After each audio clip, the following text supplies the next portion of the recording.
जय माता दी, जय मां कामाख्या। श्राद्ध पक्ष में भरणी श्राद्ध एक शब्द यूज होता है। बहुत कम मनुष्य ये जानते हैं कि भरणी श्राद्ध क्या होता है।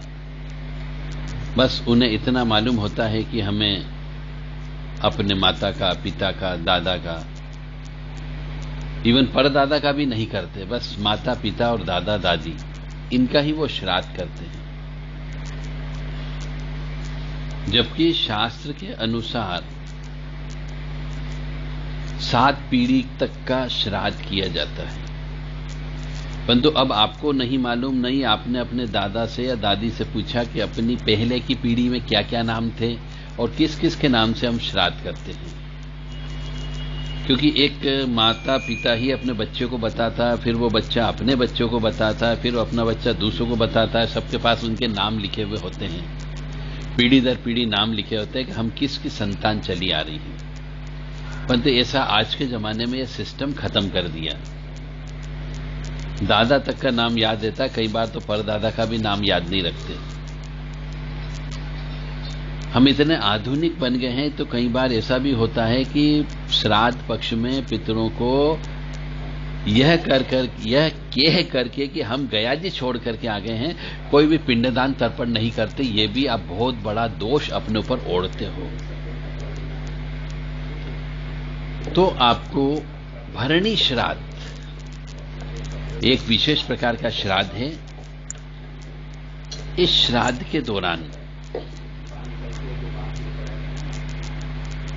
पहले तो ये पता लगाया जाए, ये समझा जाए कि भरणी श्राद्ध वास्तव में होता क्या है,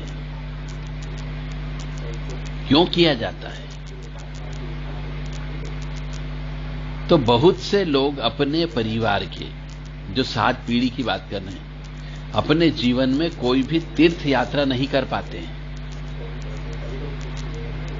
ऐसे मनुष्य की मृत्यु होने पर उन्हें मातृ गया, पितृ गया, पुष्कर तीर्थ, बद्रीनाथ, केदारनाथ आदि तीर्थों पर किए गए श्राद्ध का फल मिलता है।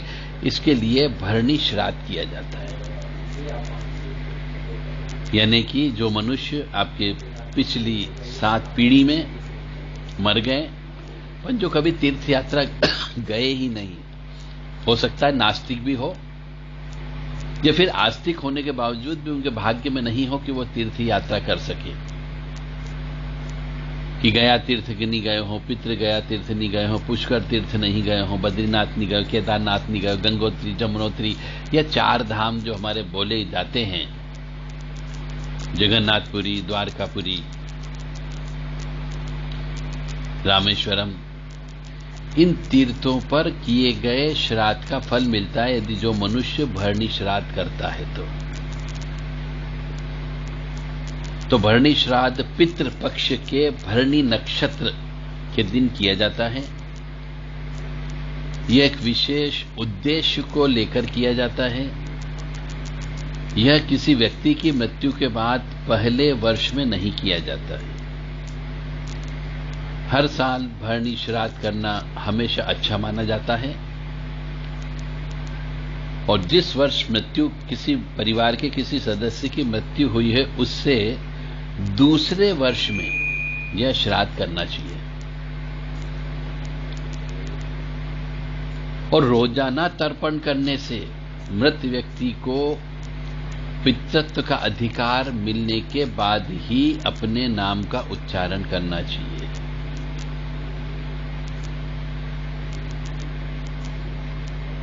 पहले साल भरणी श्राद्ध नहीं करते हैं।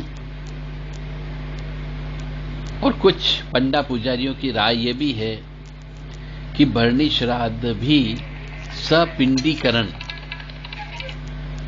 और षोडशमिक श्राद्ध जैसी सभी विधियों की तरह किया जा सकता है। पर नियम शास्त्र यह बोलता है कि भरणी श्राद्ध दूसरे वर्ष से करना प्रारंभ करना चाहिए। भरणी नक्षत्र जो है मृत्यु के देवता,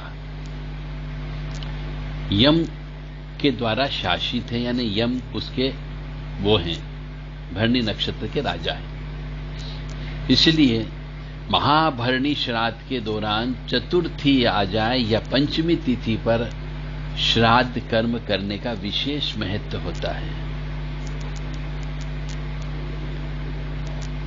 महालय अमावस्या के बाद पितृपक्ष अवधि के दौरान भरणी नक्षत्र सबसे अधिक मनाया जाने वाला दिन होता है। ऐसा माना जाता है कि भरणी श्राद्ध बहुत फलदायी होता है, क्योंकि गया में श्राद्ध कर्म किया जाता है। तो भरणी श्राद्ध का महत्व सिर्फ इतना सा है कि ऐसे मनुष्य जो आपके परिवार में कुल में पहले मर चुके, परंतु उनके द्वारा कभी कोई भी तीर्थ यात्रा नहीं की गई, तो उन्हें तीर्थ यात्रा का पर किए गए श्राद्ध का फल आप उनके मरने के बाद आप स्वयं करके उनके खाते में वो पुण्य डाल सकते हो, जिससे आपको विशेष कृपा प्राप्त होती है।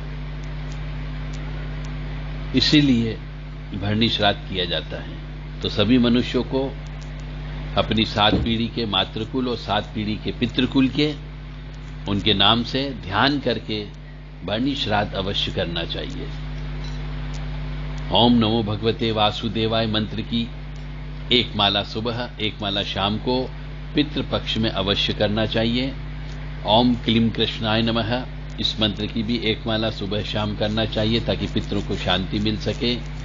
ओम नमो नारायणाय इस मंत्र की माला भी जप करना चाहिए। और ओम अरमन्य नमः, ये पितरों के एक विशेष देवता होते हैं, इनके नाम से भी 1 माला आप जप कर सकते हो। तो जो मनुष्य पितरों के निमित्त जप करके गाय के सूखे गोबर के ऊपर भोग लगाता है, खीर तिल मिश्रित घी का भोग लगाता है, उसको पितरों की विशेष कृपा प्राप्त होती है। तो ओम नमो भगवते वासुदेवाय, ओम नमो भगवते वासुदेवाय, ओम नमो भगवते वासुदेवाय तुलसी की माला से आपको जप करना है, यदि माला जप कर सकते हो तो, और अन्यथा 10 मिनट तक कम से कम आपको बिना कर माला के और बिना मोतियों की माला के आपको जप करना है। ओम नमो भगवते वासुदेवाय। और आप चाहें तो जब भी आपको समय मिले, जब भी आपको याद आ जाए, आप श्राद्ध पक्ष में 24 घंटे में कभी भी किसी भी वक्त ओम नमो भगवते वासुदेवाय आप जप कर सकते हो, सोते उठते बैठते खाते पीते। श्राद्ध पक्ष में शराब का सेवन करना पाप होता है, मांस का सेवन करना पाप होता है, और स्त्री का भोग करना पाप होता है। इन 3 चीजों का विशेष तौर से ध्यान रखें, अन्यथा कष्ट तो आपको देंगे ही देंगे, साथ ही साथ में आप बर्बाद भी हो सकते हो। मानना या नहीं मानना आपके ऊपर निर्भर करता है। जय माता दी, जय मां कामाख्या।